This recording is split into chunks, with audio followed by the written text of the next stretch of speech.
Schönen guten Tag zu Beginn der neuen Woche mit einem Thema vom Wochenende.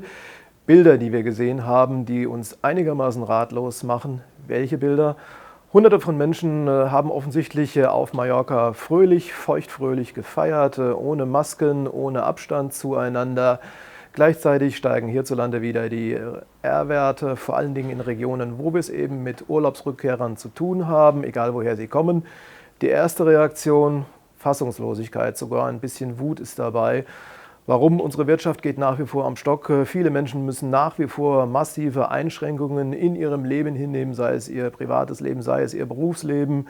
Gleichzeitig ist das Pflegepersonal, das medizinische Personal einigermaßen erschöpft nach wie vor und teilweise sogar wütend, weil die versprochenen 1.500 € Bonus, die es mal für alle geben sollte, noch längst nicht an alle ausgezahlt worden sind.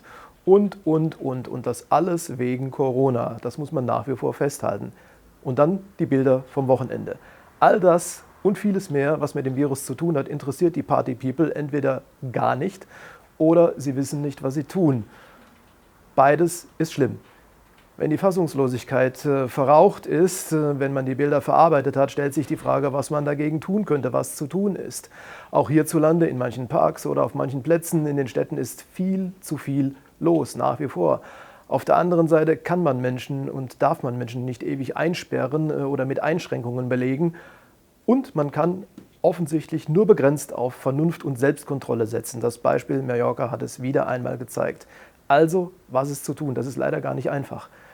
Wenn man aber sich nicht selbst schützen kann oder sich und andere offenbar nicht aus sich selbst heraus, aus der eigenen Vernunft heraus schützen will, dann muss die Politik handeln. Dann muss derjenige beschützt werden und davor bewahrt werden, eine Gefahr für sich, aber auch eine Gefahr für Leib und Leben anderer zu werden. Was kann man tun? Zunächst einmal kann man strenge oder noch strengere Quarantäneregeln andenken als die es bisher gibt, speziell für Rückkehrer. Noch massivere Testverfahren kann man andenken. Das bedeutet allerdings auch, sollte man vielleicht mit Blick auf den Herbst ganz generell machen, das bedeutet, dass man rechtzeitig ausreichend Testsets verfügbar halten sollte, damit sich nicht zum Beispiel ein Hin und Her wie im Frühjahr mit den Masken noch einmal wiederholt. Das sind alles Dinge, die man tun kann und wahrscheinlich auch tun muss. Aber das sind reaktive Maßnahmen oder zum Teil sogar repressive, die im Zweifel natürlich notwendig sind, wo die Vernunft nicht hilft. Aber trotzdem sind solche Maßnahmen natürlich immer schlecht.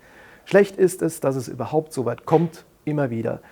Deswegen dürfen die Appelle, sich vernünftig zu verhalten, nicht aufhören. Sie sind durch Zwangsmaßnahmen nicht zu ersetzen. Wir müssen weiter an die Vernunft jedes Einzelnen appellieren. Und deshalb kommt dieser Appell jetzt auch von mir hier und jetzt verbunden mit einer ganz persönlichen Einschätzung. Mir ist es absolut unbegreiflich, wenn ich solche Bilder sehe, wie man sich und andere so in Gefahr bringen kann, wie es jetzt die Szenen aus Mallorca wieder einmal viel zu deutlich gezeigt haben. Man kann offensichtlich gar nicht deutlich genug sagen, dass es kein Grundrecht auf Unvernunft gibt. Corona ist nach wie vor nicht überwunden und keinesfalls harmlos. Ich glaube, viel zu viele von uns bewegen sich gerade gedanklich in einer trügerischen Sicherheit.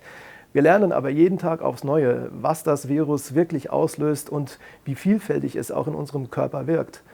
Sollte es vor diesem Hintergrund wirklich eine zweite Infektionswelle geben, wird sie uns ungleich härter treffen als die erste, die wir gerade mal so aber gut überstanden haben.